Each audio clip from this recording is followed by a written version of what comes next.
Зелениот мир кој го нуди локацијата на манастирот Свети Спас иницираше идеја за изградба на конаци во кругот на манастирот. Од денес и официјално беше отворена кутија за донации, со кој во наредниот период би се помогнала изградбата на конаците, за кој има и нацрт план.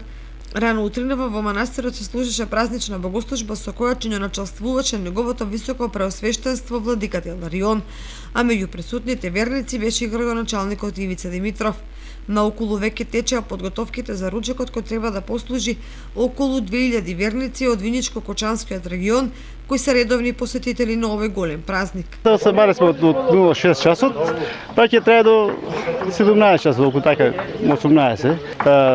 Јагнешко месо со ориз и зеленчуци се става во јадењето. Подготвува се ручек, после се дојдат луѓе, тука има музика, оро, веселби.